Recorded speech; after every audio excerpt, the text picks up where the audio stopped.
Welcome to the award-winning AUA Leadership and Business Podcast, an official podcast of the American Urological Association.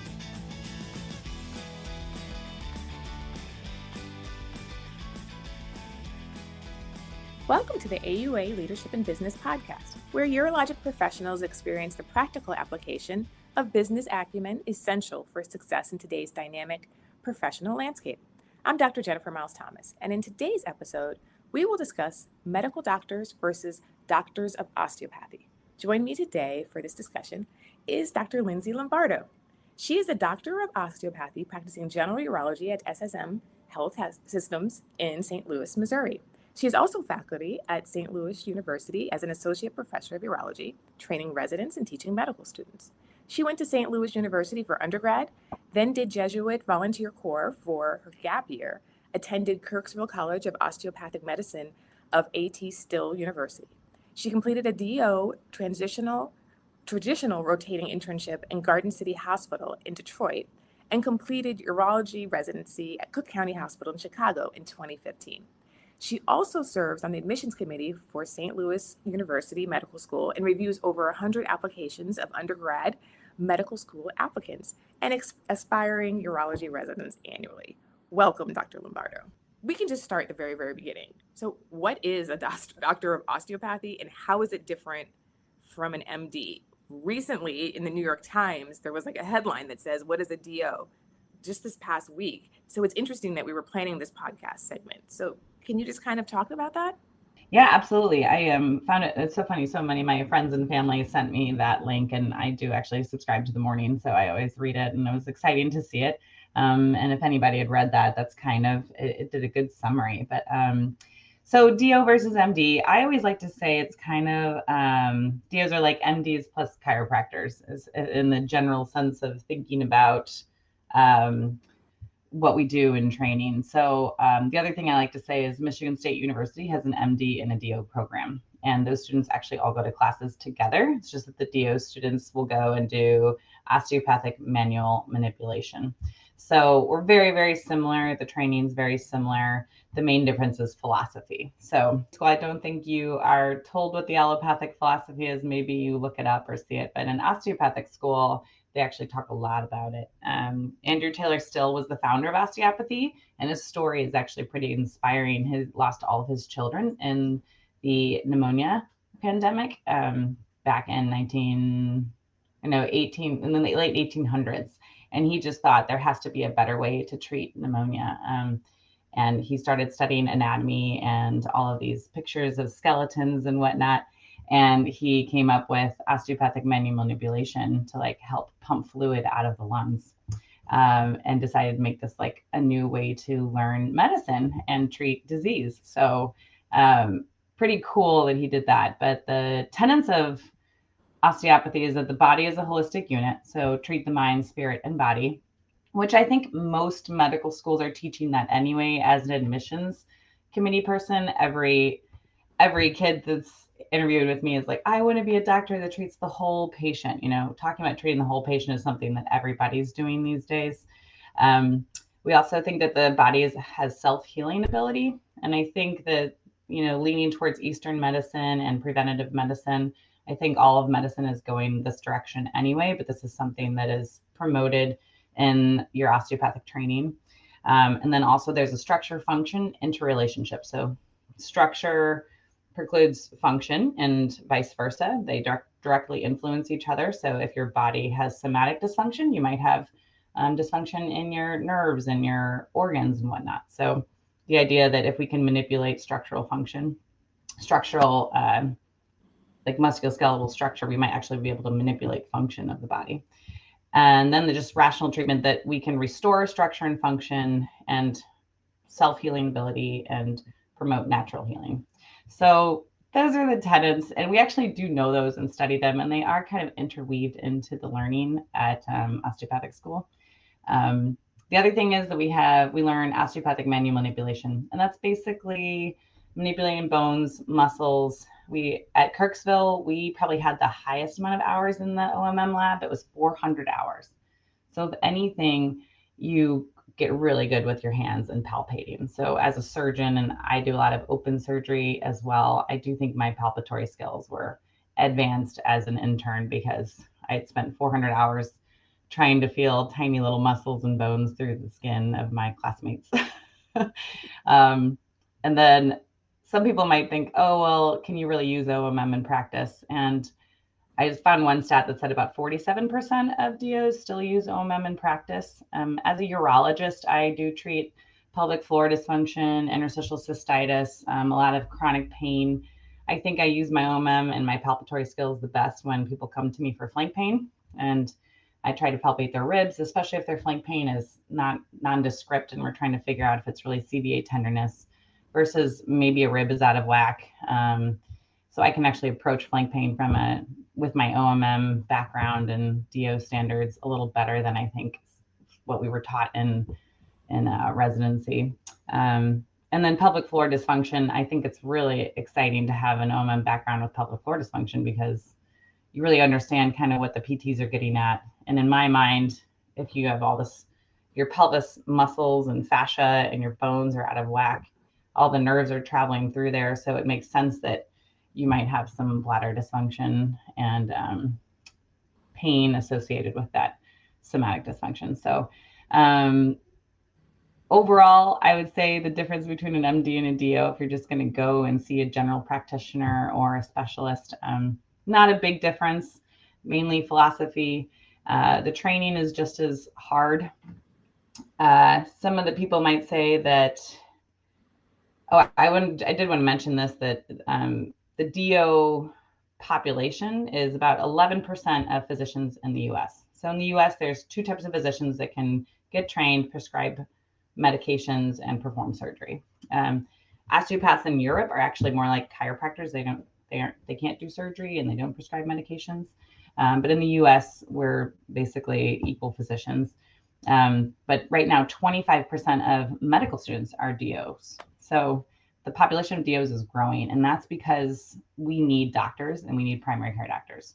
So not only is the DO population growing, but the NP and the PA population is growing. So we're going to see like a 20% increase in PAs and a 40% increase in NPs over the next 10 years. And this is to fill this primary care physician gap. The other physician that fills that gap, and again, these are MDs, but international medical grads are filling the primary care physician gap. International medical grads, there's 40% of them are primary care physicians. So DO schools, 14 schools have opened in the last 5 years. I mean, that's insane. When I was coming up, I think there were 19 DO schools, and now there are 43. Let's see, I was applying in 2004 or 5. So it's a big jump, and that's because also these are privately funded schools and they're for-profit schools. So it's pretty easy to open these schools, and it's trying to answer the doctor shortage that we're going to have coming up here really soon and already are feeling. So that's why we're going to be seeing a lot more DOs. So in 4 years, hopefully we'll have a graduating class where 25% of physicians are actually coming out as DOs. So the other difference I would say that I've noticed is that DO schools have taken non-traditional students more readily in the old days. So most of my classmates had been out in the real world back when gap years weren't exactly a thing. Right now, gap years are pretty popular. I think over 50% of medical students take a gap year or two. So, and most of them are doing a gap year as a medical assistant or an ER tech or a scribe or something like that. So they're doing a gap year in the medical world, but these are non-traditional students in the sense that they went to undergrad, went out in the real world and did a real job for a little while, and then decided they want to go to medical school. And those were students that traditionally were hard. It was difficult to get into MD school, but DOs kind of did that. So most of my friends had been out in the real world doing cool things. I had a bunch of Peace Corps people in my class. So in my experience, DOs kind of have this extra world experience that wasn't just like undergrad medical school training and been in this like medical world. So maybe more relatable when you're talking about your day-to-day job with your patients. I don't know. But I do think that med schools now are taking more non-traditional students all across the board. And students, I think, are trying to get that work-life balance and get more of that life experience before they go to school. So I'm not sure that difference will really pan out over the years. So that's the big description of basically we're the same, different philosophies, and a little bit of a different pathway. Well, one of the things you mentioned was that there's a higher percentage of DOs after medical school that go into primary care. So what about the DOs in urology? Are there numbers associated with that? Yeah, so I actually did not know this stat until I was kind of prepping for this, that only 2.6% of urologists are DOs. And that's because there aren't as many spots. So when I was coming up, so I actually originally wanted to do ear, nose, and throat and didn't match. And then right when I didn't match, I rotated with my uncle, who was a urologist in Denver, and it was amazing, and I loved it. So I then got into urology and gunned for urology during my rotating internship. And at that time, there were only 11 DO programs. Compared to over 110, I think, MD programs. And most of those DO programs only had one spot a year. I think one of them had 2 spots a year. Whereas a lot of the MD programs have anywhere between 2 and 4 if they're bigger programs. So way more MD spots. So I think maybe there were 10 to 20 DO spots. And at that time, to get into an MD program was pretty hard because in the DO world, I will say this, if you want to be a physician scientist as a medical student, DO schools are often attached to preceptorship-based internships. So they're not attached to universities as much. So you don't have that access to research like you do as an MD. If you want to do research, there's a bunch of like DO co-ops of students and residents that have put together research opportunities. So if you're in a place like Appalachia and you are trying to do research for urology, you can like get on these groups and say, hey, I need research, and then they'll hook you up.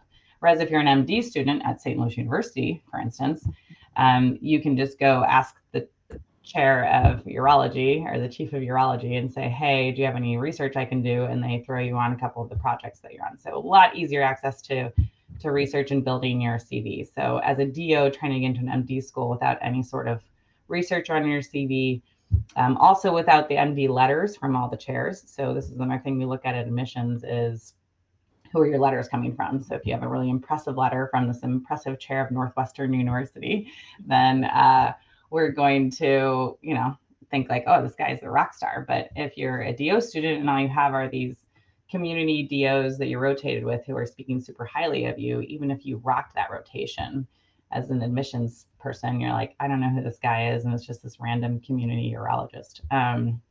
So I think there's a little bit of a disadvantage there, especially back in the day. Nowadays, it's a little different because we combined the match. So a lot more DOs are going to get through. They combined the match in 2021. And actually there was a poster at the AUA that looked at DOs matching this year. And it looks like in 5 years, we're going to have 8% of urologists that are graduating residents will be DOs compared to what are 2.5 now. So it looks like we're increasing match rates for DOs across the board. Also, the 11 MD programs also got ACGME accredited. So it used to be that they were AOA accredited. Now they're ACGME accredited, which means that when you get out, you can actually sit, if you're a DO, I think it's in 11 states or something, but anyway, check your state, but you can sit for the urology boards for the American Board of Urology, or you can sit for the AOBS, the American Osteopathic Board of Surgery. And the boards are very similar. You sit and take a written test your first year. You take an oral test the second year. I think in the AOBS, we don't require the look over your cases for the last year thing that the ABU requires. I'm boarded through the AOBS. So I don't actually know the ABU standards as much as, but I'm pretty sure you guys have to do the case logs, yes. Look over your case logs. So I think I never had to do the case logs with the AOBS, but that's the main difference is that but we still have to sit and do orals, and it's pretty much the same as what we train our MD residents for. So so there's going to be a lot more DOs, and as a DO female urologist, as you know, there's only like 10% of urologists are female. I am apparently a very rare bird. And that same study, they had a poster of also faculty. So this is the other discrepancy, is that there's only 54 DO faculty in residencies right now, compared to 1,900 MD faculty. So when you're applying as a DO, if you're applying to a program that doesn't have any DOs and people don't know all this information, you're probably at a disadvantage than maybe applying somewhere like St. Louis University, where they have me to explain, hey, this is why this kid doesn't have any research. Like if they have any research as a DO, that means they are going above and beyond and really working, networking, and reaching out. Like they are working hard. So I always say, if you can find a DO that's a specialist, they're probably like cream of the crop type of students, because they had to work so hard to get through so many doors. And we're hoping to change that as time goes on, and as people can understand this difference between MD and DO isn't really that much of a difference. But your DO specialists are superstars. They scored super high on their USMLE and COMLEX, might I add, because in the old days, if you wanted to apply to an MD school, you probably wanted to take USMLE so they could compare you easily. Now that everything's pass-fail, like step 1 and step 2 are pass-fail, it's probably not going to make that much of a difference because we can't really compare those things. But I would say most DOs who are trying to be competitive are taking both boards. So sitting for two boarding exams. So yeah, it's a little bit more of a struggle, I would say, and we should kind of respect that extra work that's gone into the extra challenge. And well, if we think back to medical school, so in most medical schools, urology really is an elective. Is that the same in DO schools? Is exposure to urology the same? I would say, well, at least at Kirksville it was. We had, for all the specialties, we had probably 2 one-hour lectures. So I remember studying slides for urology and ENT, plastic surgery. So we kind of had this like section right at the end of our second year. Now in the curriculum, I want to say, at least at St. Louis University, there's not like a urology course. We have, I try to add it in. I teach the male GU physical exam course, and I'm like, it's only 30 minutes to teach how to do an exam and what to look for. So okay.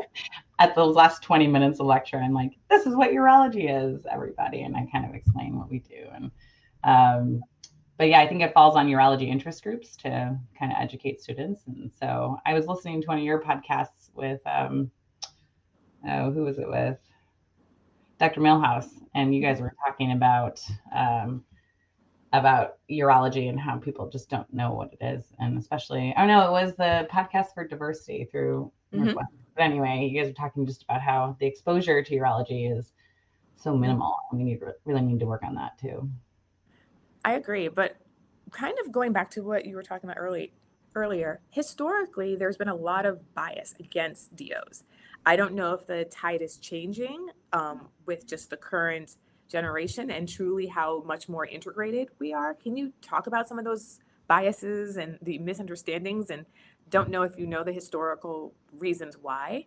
Yeah. So one of the biggest biases, I kind of went around to my MD colleagues before this podcast and said, hey, like, what do you think? Like, what do you want to know?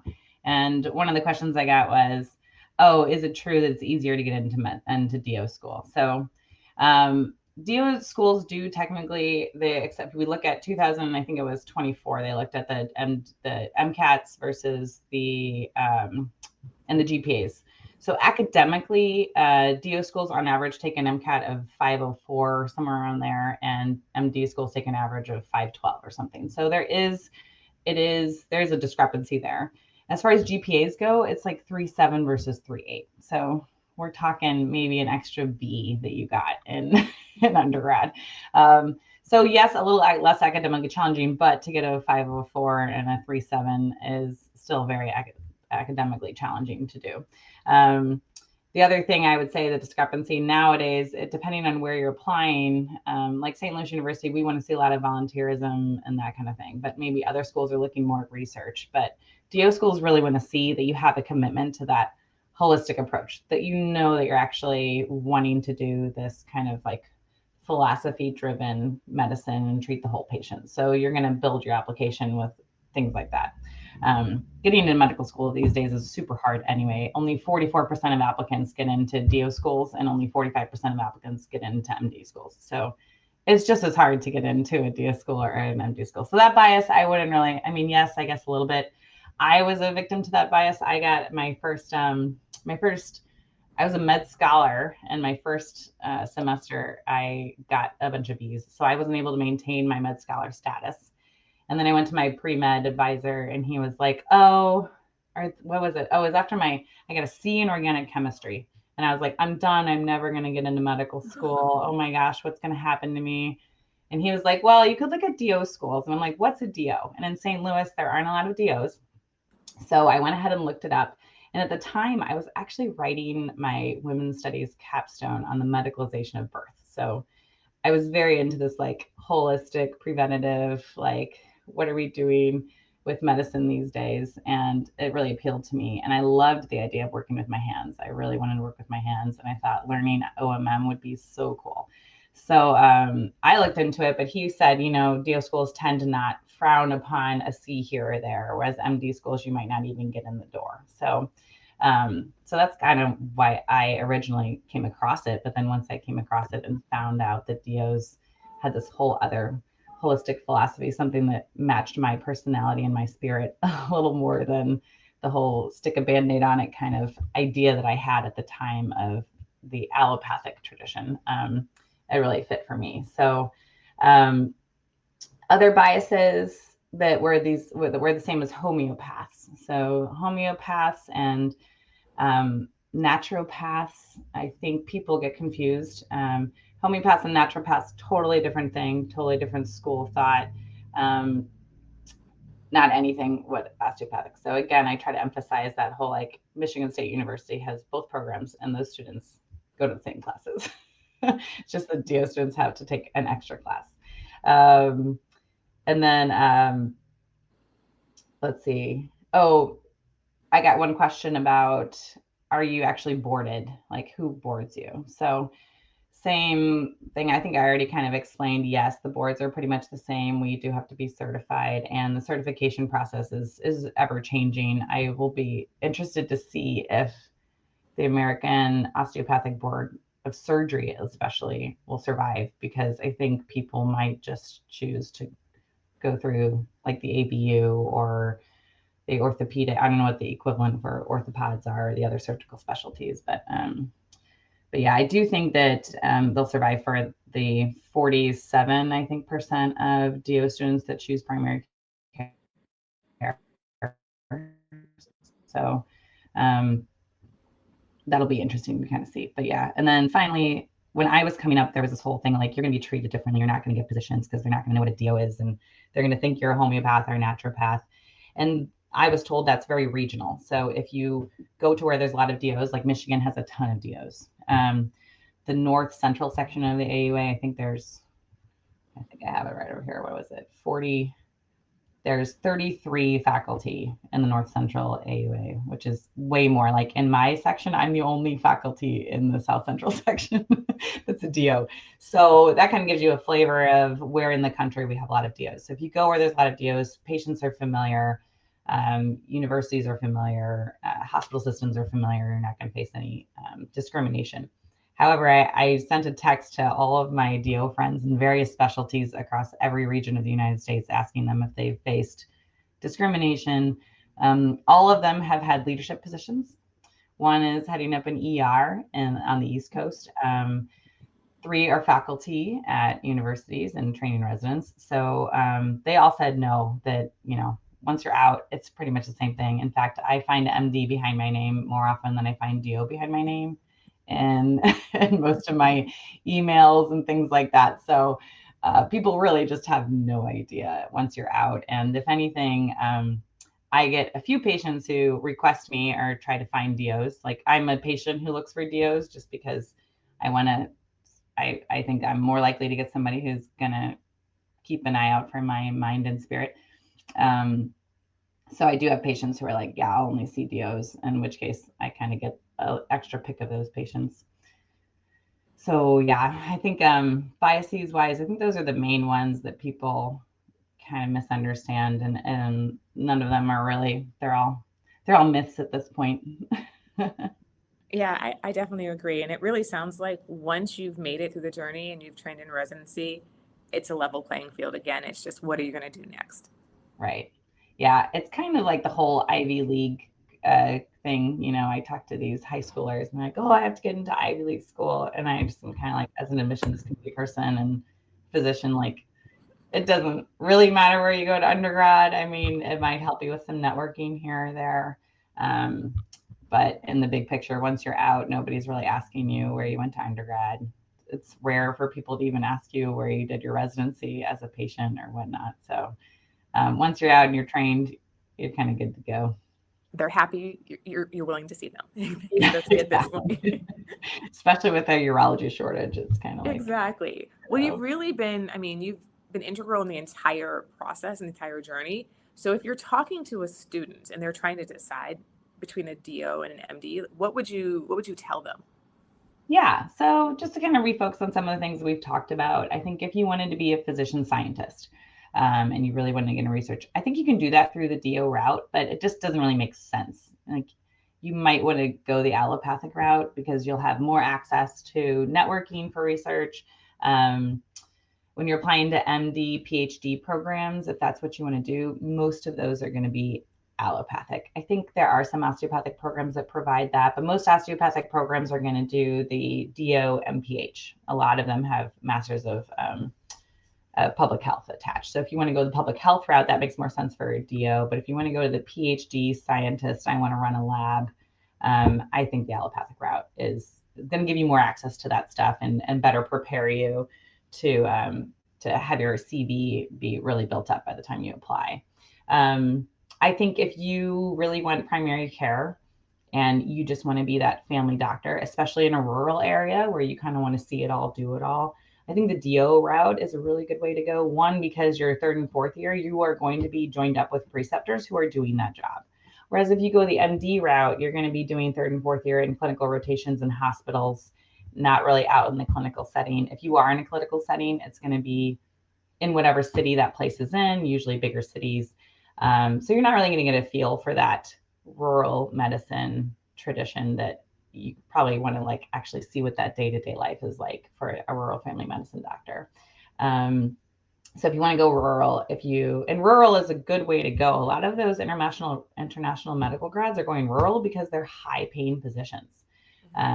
Those hospitals really need people there. Those communities need people there. So you're going to get an extra pay and live at a cheaper Cost of living standard, than living in a city. So you're going to make a lot more money and gain your wealth and pay back your loans way faster working in a rural area where they're going to pay you a lot. The other thing I would say is if you're a non-traditional student and you're intimidated by applying to the MD programs, you might want to diversify. I would say still apply to both, but you might get looked at a little more from the DOs. I don't know if that's kind of more of a pass thing. I know at SLU, we really do look at non-traditional students who have been out, and we love those stories. Those people usually interview really well and have more to draw on than your traditional 21-year-old who really hasn't had a lot of adversity yet. So I would say if you're a non-traditional student and you're nervous, apply to both because you might feel more at home in a DO program because there's going to be other non-traditional students there who are 28 and 30 and 32.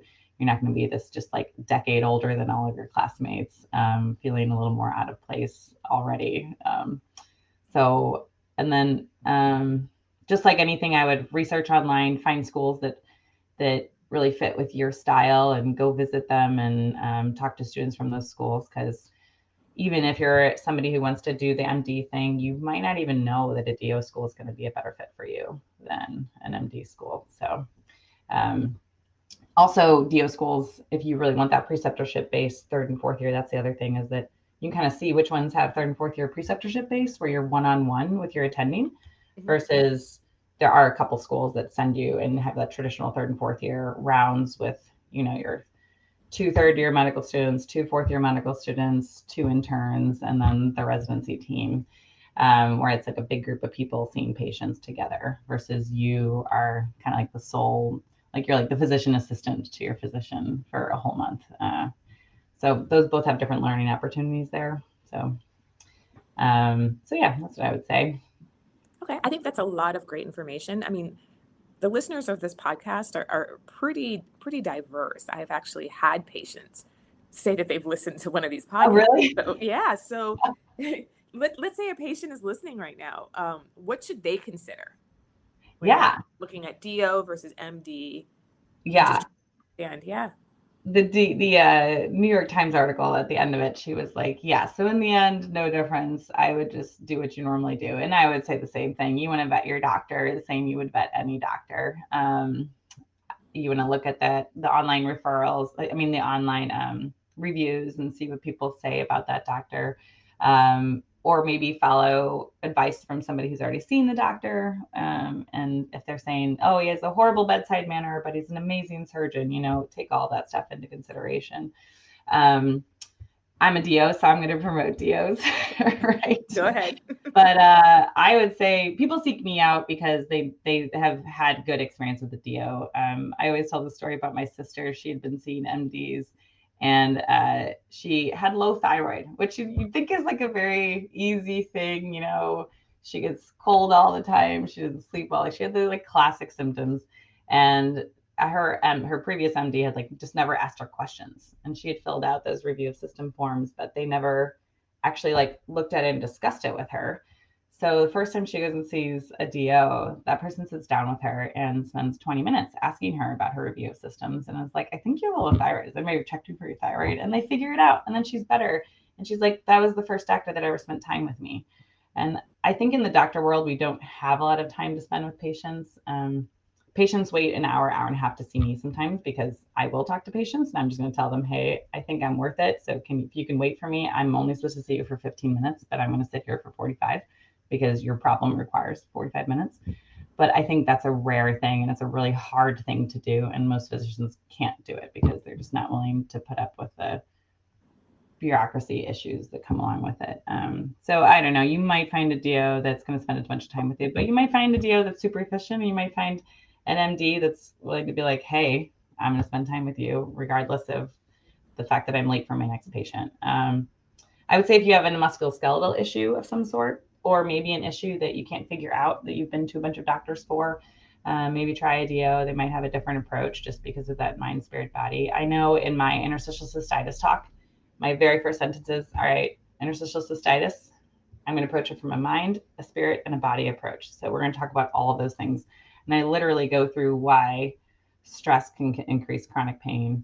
I talk about sleep. I talk about diet. I talk about all of the lifestyle changes first before I even get into medications and then surgical options. So in my practice, the mind, spirit, body thing, my residents are rolling their eyes in the corner a lot of the time.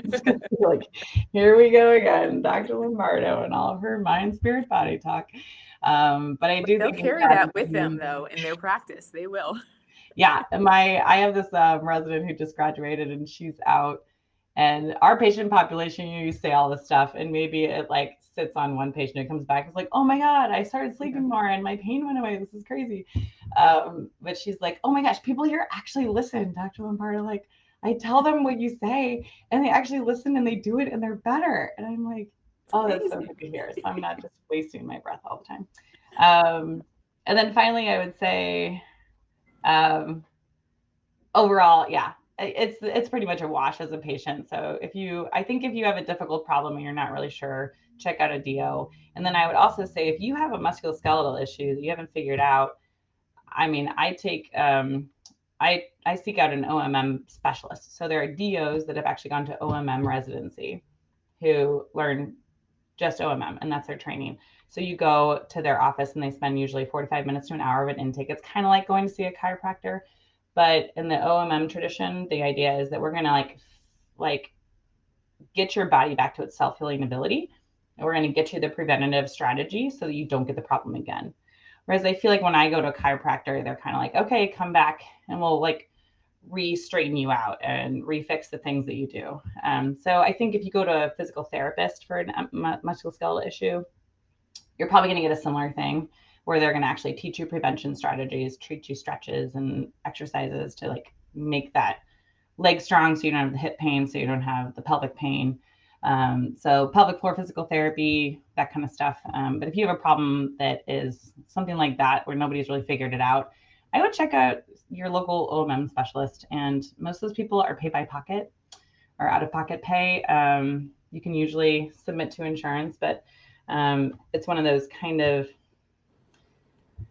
it's a lucrative practice that I think if you are out and you're doing OMM in a traditional practice, you need time and space to do it. So I think it's harder to make it work in like a hospital system type of primary care position. So you might have to go seeking those people. I did take my son when he was getting ear infections to a cranial specialist, an OMM cranial doc, where they manipulate the cranial bones and the sutures, because as a baby, none of that's fused yet. So sometimes when they come through the birth canal, things are kind of squished, and we can manipulate that back to normal, and he stopped getting ear infections.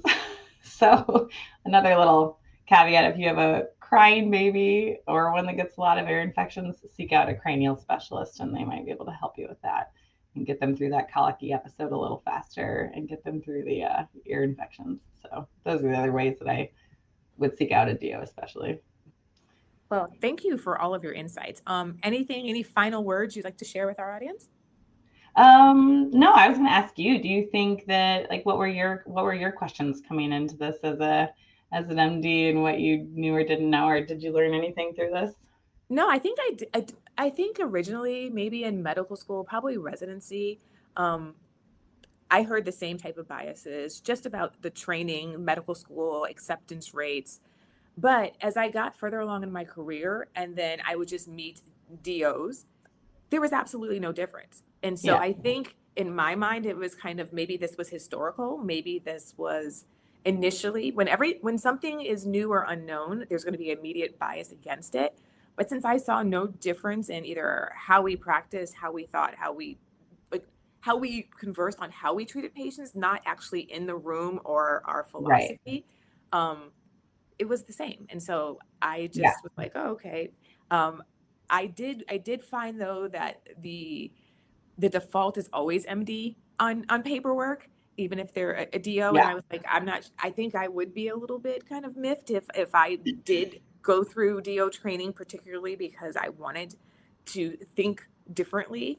And then also I thought about credentialing with hospitals and how things are changing with credentialing, and whether or not as different board certifications come out and hospitals are accepting certain ones and not others, there would be additional bias in the future. But I haven't seen that when in our practices we've credentialed DOs without issue whatsoever. So I think times are definitely different. I think students are looking at diversity of what's going to fit who I am. Especially this new generation, they're looking of who am I versus where can I plug the hole and just do X, Y, or Z. And I think there's a lot more information available just with the internet, with AI. So patients can do a lot more research and try to match with someone who has their same like philosophy or understanding. So I think things have come a long way, information. Yeah. And I would say that in the allopathic tradition, I think that there's way more mind, spirit, body, treating the whole patient going into that tradition. So I do think that everything's kind of meeting in the middle, which I think is always a good thing. So, which I think is great for all of us and all of our patients. So, well, thank you again, Dr. Lombardo, for sharing your time and expertise with us today. Yeah, thanks for having me. This was fun. This was great. And thank you to our audience for joining us at the AUA Leadership and Business Podcast. Until next time, continue to learn, lead, and excel.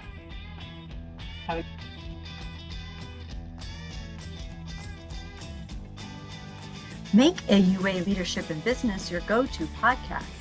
Subscribe today by searching Leadership and Business on your favorite podcast app and enhance your leadership and business education needs. Until next time, continue to learn, lead, and excel.